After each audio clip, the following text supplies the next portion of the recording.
நவக்கிரக ஸ்தலங்களில் திருநாகேஸ்வரம் நாகநாத சுவாமி கோயில் ராகு ஸ்தலமாகவும் தேவார பாடல் பெற்ற ஸ்தலமாகவும் விளங்குகிறது. இங்கு நாகராஜன், ஆதிசேஷன் மற்றும் இந்திரன் ஆகியோர் சிவபெருமானை வழிபட்டு பேறு பெற்றனர். இத்தலம் முன்பு செண்பக மரங்கள் நிறைந்த காடாக இருந்ததால் செண்பகவனம் என்று அழைக்கப்பட்டது. ஆதிசேஷன், தட்சகன், கார்க்கோடகன் போன்ற நாகங்கள் நாகநாதரை பூஜித்து தங்கள் சாபங்களை போக்கிக் கொண்டன. கௌதம முனிவரின் சாபத்தால் அவதிப்பட்ட இந்திரன் இத்தலத்து இறைவியை வழிபட்டு தனது சாப நிவர்த்தி பெற்றார்.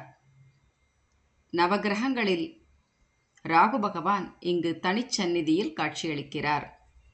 ராகு காலத்தில் ராகு பகவானுக்கு செய்யப்படும் பால் அபிஷேகம் மிக முக்கியமான ஒரு அற்புதமாகும். மூலவர் நாகநாதர், தாயார் கிரிகுஜாம்பிகை என்று அழைக்கப்படுகின்றனர். இக்கோவில் சேக்கிழார் திருப்பணி செய்த தலமாகும். இவருடைய அமர்ந்த நிலையிலான சிலை இக்கோவிலில் உள்ளது. ராகு தலம் பெரிய பிரகாரத்தின் தென்மேற்கு மூலையில் ராகு சன்னதி உள்ளது. ராகுவின் பிறப்பு வரலாறு, கிரகச்சிறப்பும் நிரம்பிய தல வரலாறு. ராகு ராஜவம்சத்து மன்னன் ஒருவனுக்கும் அசுரகுல பெண்ணொருத்திக்கும் மகனாக பிறந்தவர். தேவர்களும் அசுரர்களும் பார்க்கடலை கடையும் பொழுது அசுரனாகிய ராகு உருமாறி தேவர்கள் வரிசையில் சேர்ந்து மகாவிஷ்ணுவிடமிருந்து அமிர்தத்தை பெற்று உண்டு விட்டார்.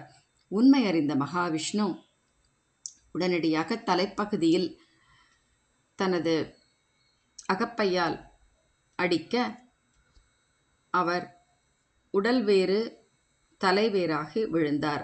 ஆனாலும் அமிர்தம் உண்ட மகிமையால் அவர் தலைப்பகுதியில் உயிர் இருந்தது. ராகுவும் தவறுக்கு வருந்தி இறைவனை வேண்டி நிற்க இறைவன் பாம்பின் உடலை அவருக்கு கொடுத்து ஒரு நிழல் கிரகமாக ஆக்கினார். நவகிரக தலங்களில் ராகு பகவானுக்குரிய விசேஷ தலம் என்ற பெருமை உடைய தலம் திருநாகேஸ்வரம்.